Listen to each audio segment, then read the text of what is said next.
जब आप क्रिकेट के बारे में सोचते हैं तो आपके मन में क्या आता है? भीड़ का शोर, बल्ले की आवाज, ठाक ठाक, चौके छक्के का रोमांच, हवा में कलाबाजियां खाते हुए बॉल पकड़ते खिलाड़ी। पर हमारे लिए एक व्हीलचेयर क्रिकेट का मैच या फिर एक सीरीज कराना किसी चुनौती से कम नहीं होता। यह सब एक सपने के साथ शुरू हुआ, एक ऐसा सपना जिसमें हर प्रतिभा को अपनी चमक दिखाने का मौका मिले, चाहे उसकी शारीरिक व्यवस्था कुछ भी हो। लेकिन सपने जितने खूबसूरत होते हैं उतने ही चुनौतियों से भी भरे होते हैं। ऐसा नहीं है कि हमने पहले कोई अंतर्राष्ट्रीय आयोजन नहीं करा था, पर यह अलग था। मैं बात कर रहा हूं हाल ही में हुई भारत बनाम श्रीलंका 5 मैचों की T20 व्हीलचेयर इंटरनेशनल सीरीज। कुछ बड़ा और बेहतर करने का सपना इस सीरीज के साथ पूरा हुआ। जाहिर सी बात है, सपना बड़ा था तो चुनौतियां भी बड़ी होंगी। सबसे पहले पैसे की कमी, पैसा जो हमेशा हमसे दूर रहता है। प्रायोजकों को एक अपेक्षाकृत अज्ञात खेल में निवेश करने के लिए, उसमें पैसा डालने के लिए मनाना ऐसा था जैसे कि आंख बंद करके छक्का मारना। ज्यादातर लोग अपनी पूर्व धारणा से ग्रस्त थे। व्हीलचेयर क्रिकेट सच में कोई इसे देखता भी है? हमने सैकड़ों दरवाजे खटखटाए, हजारों किलोमीटर की यात्रा करी, गाड़ी से, कभी हवाई जहाज से, जगह जगह अपनी बात रखी, हजारों कॉल करी। धीरे धीरे कुछ समान विचारधारा वाले लोग हमारे साथ आए। उन्होंने हमारे विजन में विश्वास किया और हमारे जुनून को साझा किया। मैं बात कर रहा हूं यहां पर APL अपोलो की, जिन्होंने हमारी भारत और श्रीलंका के बीच 5 मैचों की अंतर्राष्ट्रीय सीरीज कराने का जो सपना था उसमें विश्वास दिखाया और इसके लिए हमें पैसा दिया। अगला चैलेंज था वेन्यू का, जगह। क्योंकि जून का महीना था, गर्मी बहुत ज़्यादा थी, दिन में मैच हो नहीं सकते थे, तो इसलिए हमें एक ऐसी जगह चाहिए थी जहां पे हम रात में मैच करा सकें, और वो भी कम से कम पैसे में। तो यहां सामने आए ग्रेटर नोएडा डेवलपमेंट अथॉरिटी के CEO श्री NG रवि जी। उन्होंने हमें ग्रेटर नोएडा का शहीद विजय सिंह पथिक स्टेडियम को लाइट्स के साथ फ्री में दिया, और इसके लिए हम उनके तहे दिल से शुक्रगुजार हैं। अगली चुनौती थी ट्रैवल की। फैसला लेना था कि खिलाड़ी बिना परेशानी के ग्रेटर नोएडा कैसे पहुंचे। ट्रेन, बस आसपास के लिए तो एक बार ठीक थी, पर जो खिलाड़ी दूर से आ रहे थे उनका क्या करें?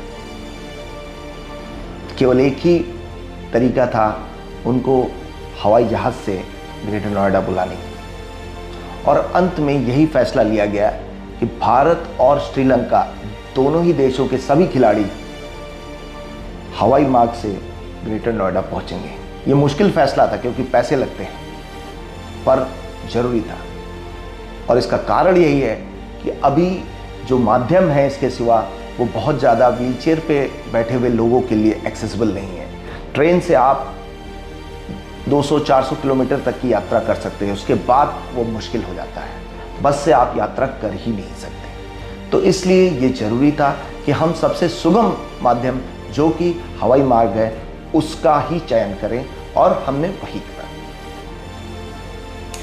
अगली चुनौती थी रहने की व्यवस्था करना, क्योंकि सारे खिलाड़ी व्हीलचेयर पर थे और मेरे जैसे आयोजक भी व्हीलचेयर पर थे, इसलिए हमें एक ऐसी जगह चाहिए थी जो पूरी तरह से एक्सेसिबल हो। और ऐसी जगह ढूंढना हिंदुस्तान में अभी फिलहाल ऑलमोस्ट ऐसा है जैसे भूसे के ढेर से सुई ढूंढना। और हमने ग्रेटर नोएडा और आसपास के इलाके में सभी होटल ढूंढे, हर जगह जा कर के चेक किया, पर हम इवन 5 स्टार्स में, मैं ये यहाँ बताना चाहूँगा कि 5 स्टार्स को मिला करके हमें शायद ही कोई एक जगह ऐसी मिली जो पूरी तरह से सुगम थी व्हीलचेयर पर बैठे हुए खिलाड़ियों की। हर दूसरे होटल में कुछ ना कुछ कमी थी। ऐसा नहीं है कि किसी भी होटल, कोई भी होटल पूरी तरह सक्सेसफुल था, लेकिन मानसिक कमी जो होती है, लोगों के व्यवहार में जो कमी होती है, उसको पूरा कर पाना मुश्किल है। जो फिजिकल कमी है, जो इंफ्रास्ट्रक्चर की कमी है, उसको एक बार बनाया जा सकता है, टेम्परेरी अरेंजमेंट किया जा सकता है, पर इस मानसिक कमी का, व्यवहार की कमी को हम किसी भी तरीके से पूरा नहीं कर सकते। तो यहाँ पे हमारा साथ दिया ग्रेटर नोएडा के expo in sweets and convention ने, और उन्होंने जो भी चीज़ें उनके होटल में कम थी उनको उन कुछ ही दिनों के अंदर पूरा किया, और साथ ही साथ ये इंश्योर किया कि खिलाड़ियों का स्टे वहाँ पे बहुत कंफर्टेबल रहे और उनको किसी भी तरह की दिक्कत का सामना ना करना पड़े। तो इसके लिए मैं expo in sweets and convention का तहे दिल से शुक्रगुजार हूँ।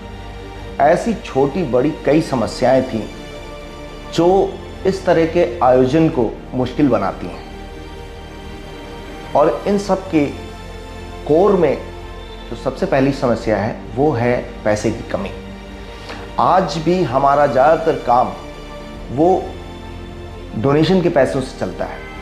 स्पॉन्सरशिप के नाम पे हमें बहुत कम पैसा मिल पाता है। लोगों को लगता है, हमसे भी बहुत लोगों ने सवाल किया है कि इतना पैसा खर्च हुआ, उस पैसे से को अगर सब खिलाड़ियों में बांट दिया गया होता तो उनका भला हो जाता। लेकिन मैं यहाँ ये बताना चाहूँगा कि एक खिलाड़ी को अगर हम 2-3 लाख रुपए दे भी दें तो वो उसके कितने दिन काम आएगा। लेकिन जब ये खेल बड़ा होगा, ये खेल को लोग जानने लगेंगे, तो ऐसे कई खिलाड़ी इससे कहीं ज़्यादा इस खेल के माध्यम से ही कमा सकेंगे। तो हमारी सोच, हमारा इरादा वो करने का है, ना कि केवल कुछ खिलाड़ियों का कुछ समय के लिए भला कर देने का। सब रुकावटों के बावजूद हम आगे बढ़ते रहे। ऐसे कई दिन भी थे जब लगता था कि शायद पूरा ब्रह्मांड ही हमारे खिलाफ हो गया है, हमारे खिलाफ साजिश रची जा रही है। ऐसे वाक्य भी हुए। एक ऐसा समय था जब श्रीलंका की टीम का जो मेन स्पॉन्सर था वो लास्ट मिनट में बैकआउट कर गया, तो अगर टीम ही नहीं आ सकी तो सीरीज कैसे होगी। पर हमने इन सब बाधाओं को, इन समस्याओं को मिल करके हल किया, इनको सॉल्व किया, और हम बढ़ते रहे, जिसकी वजह से ये सीरीज़ इंडिया वर्सेस श्रीलंका 5 मैचों की T20 international series APL Apollo के द्वारा जो प्रायोजित थी, वो इतने शानदार ढंग से, इतने बड़े लेवल पर संपन्न हो पाई। पहले मैच के दिन जब मैं मैदान पर खड़ा था और इन अद्भुत खिलाड़ियों को मैदान में जाते हुए देख रहा था, तो मुझे गर्व और राहत की लहर एक साथ महसूस हो रही थी। हमने ये कर दिखाया, सभी बाधाओं के बावजूद ही हमने ये कर दिखाया। APL अपोलो भारत बनाम श्रीलंका व्हीलचेयर क्रिकेट सीरीज केवल एक खेल का आयोजन नहीं था, ये मानव दृढ़ता का प्रमाण था, सपनों की शक्ति का, और इस विश्वास का कि हर किसी को चमकने का मौका मिलना चाहिए। तो जब आप अगली बार व्हीलचेयर क्रिकेट का कोई भी मैच देखें, हर रन, हर कैच, हर शानदार पल के लिए जयकार करें। उस यात्रा को याद करें जो यहाँ तक पहुँचने के लिए की गई है। नींद रहित रातें, अनगिनत चुनौतियां और वो अडिग आत्मा जिसने हार मानने से इनकार कर दिया। ये सीरीज हम सब की जीत है, खिलाड़ियों की, आयोजकों की, समर्थकों की, सबकी जीत है।